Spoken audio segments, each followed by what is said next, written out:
Yo, halo, assalamualaikum warahmatullahi wabarakatuh. Halo teman-teman, kembali lagi di vlog saya, Ozeli. Hari ini saya mau ngebahas ya sebuah netbook barang yang mirip tapi atau dia itu suksesor, tapi entah kenapa suksesor dari barang ini atau versi update-nya itu bahkan tidak sebagus versi lamanya. Kira-kira apa itu? Ini dia ya, langsung aja kita bahas. Sementara saya nak pakai tripod dulu ya, karena ini tripodnya dia ada masa di penguncian ininya ya. Jadi oke ya. Nah, malam ini yang kita mau bahas itu ada dua device atau dua perangkat ya. Ini semuanya dari merek Asus, brand Asus. Di sini ada duanya adalah netbook Asus. Kira-kira apa perbedaannya? Nah, kita bahas malam ini ya. Jadi kita dari mulai yang hitam dulu. Ini mereknya E202S. Jadi seperti ini. Dia itu dari sisi boardnya dia berpori ya teman-teman ya. ASIC yang berpori ini dia tidak kelihatan monoton. Terus dia tuh modenya klasik dan juga ini ya gripnya enak teman-teman ya. Terus tapi yang jeleknya misalnya kalau ada noda kayak gini-gini akan susah dibersihkan karena dia itu masuk dalam pori-porinya teman-teman ya. Dan kalau tempel stiker dia tidak menempel dengan rata ya. Terus dari port-portnya, port chargernya ini model kotak ya. Jadi ingat Lenovo model dulu. Terus di sini ada port mini HDMI, bukan HDMI biasa. Port USB Type C. Di sini ada juga untuk micro SD ya. Sebelah kiri itu sebelah kanannya ada tombol audio jack. Ada USB 1, USB 2. Ini USB 3, ini USB 2 biasa ya. Nah, itu aja. Dan di bawahnya polosan aja. Biasa. Baut, terus ada speakernya 2 stereo. Bagian dalamnya ini ada layarnya tapi modelnya ini DOF teman-teman ya, model DOF kita bisa lihat ya, ini modelnya DOF. Ini framenya model biasa. Sampai bagian dalam sini juga palm rest juga ini berbentuk atau polanya adalah ini teman-teman ya, polanya itu berpori. Sini ada stiker dan ini touchpadnya ada garis di sini ya, biasa. Ininya mirip, layoutnya mirip ya, ini khas Asus banget. Nah, sedangkan yang ini tipenya, kita tipenya dulu ya. Ada perbedaan letak di sininya. Oke, kita beri sebatas ini di bagian tengah. Di sini E203M, sedangkan ini E202S. Berarti ini suksesor atau versi terbaru ya. Nah, kita dari atasnya dulu. Ini dia model glossy. Tampilnya tuh lebih elegan, lebih keren, dan dia itu saya lebih suka ya, apalagi ini ada motif-motif garis-garis lebih dekat. Nah, lebih dekat ya, ada motifnya. Oke, tapi dia mulus. Nah, bagian enaknya dia itu kalau dipasang stiker atau begini dia kelihatan glossy, lebih keren ya, stiker lebih mantap terpasang. Tapi bagian tidak enaknya dia akan mudah tertempel sidik jari atau dia lebih licin teman-teman ya. Terus perbedaannya di sini dia itu model bulat ya casnya. Saya lebih suka yang ini karena lebih universal. Banyak laptop Asus atau notebook Asus yang mulai seperti ini jadi gampang ya. Terus di sini ada port untuk kartu micro SD. Di sini HDMI-nya sudah kembali normal, tidak seperti sebelumnya memakai mini HDMI teman-teman ya. Ini mini HDMI. Port USB 3, sini Type C sebelah kiri. Sebelah kanannya itu di sini ada port USB 3 lagi satu dan combo audio jack. Depannya ada coakan di sini. Sedangkan sebelah sini itu tidak ada ya. Kita balik ke bagian dalam. Nah, untuk display ini sama-sama aja besarnya. Tapi saya lebih suka yang glossy kayak gini ya daripada yang doff ini, katanya lebih pucat dan lebih murah teman-teman. Tapi saya yakin kualitasnya sama aja sih. Dan kalau kita lihat yang ini itu sedikit lebih ramping ya anunya, LCD-nya bagian bawah juga. Nah, terus di sininya sampai ke palm rest ini terlihat lebih proper, lebih bersih teman-teman. Sebenarnya sini ada stiker sih kalau nggak salah, saya juga lupa ya.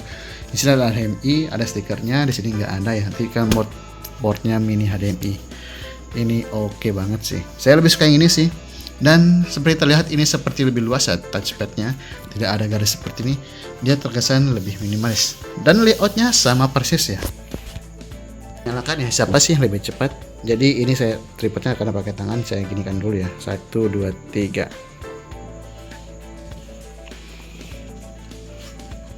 Oh ya, kita sambil ngomong, hal yang berbeda lagi di sini untuk ininya, yang saya suka untuk yang lama ini, dia itu lampu indikator semua berada di depan seperti pada umumnya ya. Jadi kalau kita tutup netbooknya dia masih kelihatan ya. Sedangkan kalau yang baru suksesornya berada di sini. Saya kurang suka ya, karena kalau misalnya kalau tertutup kita sampai cas, kita nggak tahu dia full atau enggak, kita harus buka ya. Jadi ya saya lebih suka yang ini sih overall. Ini kelihatan ya, ini aduh cepat-cepatan. Tadi saya langsung tekan aja, kira-kira lebih cepat mana. Nah, sama kita dari kualitas layarnya dari sini terlihat kalau sebelah sini jauh lebih enak lihat ya daripada sini. Ini dia lebih pudar, terlihat lebih tidak enak dilihat. Menurut saya sih kita lebih murah ya teman-temannya. Ternyata dia lebih cepat yang ini sedikit. Padahal kemarin-kemarin laptop ini sedikit lebih lama ya. Saya nggak tahu apa masalahnya. Biasanya ini lebih cepat sih. Ya dia ngeload dulu. Oke, sudah masuk ke tampilannya.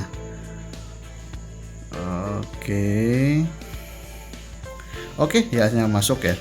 Ini sekitar 1 menit 22 detik ya kalau ini. Sedangkan dari ini sekitar 1 menit lebih sedikit ya. Jadi perbedaan waktunya ada sekitar berapa puluh detik aja sih. Oke, ini dia untuk dapur pacunya. Di sini ada sedikit perbedaan ya di antara clock speednya. Ini yang model lama itu Celeron CPU N3060, sedangkan itu clock speednya itu 1,60 GHz. Sedangkan yang baru itu N4000 teman-temannya. Jadi ada perbedaan chipset. N4000 CPU-nya 1,10 GHz. Kalaupun kita sekilas memang N3060 ini lebih lawas, tapi clock speednya lebih cepat. Sedangkan N4000 ini dia lebih baru, tapi clock speednya lebih lambat. Nah, ternyata setelah diadu samping-sampingan lebih cepat yang baru ya. Jadi, oh ya, kayak saya juga ini baru memperhatikan atau bahkan saya baru ingat ya teman-temannya. Ternyata di bagian belakangnya juga atau bagian bawahnya yang baru itu di sini dua-duanya sebenarnya sudah pakai Windows resmi ya. Di sini kayaknya terlepas. Di sini masih ada Windowsnya, program Windows resmi.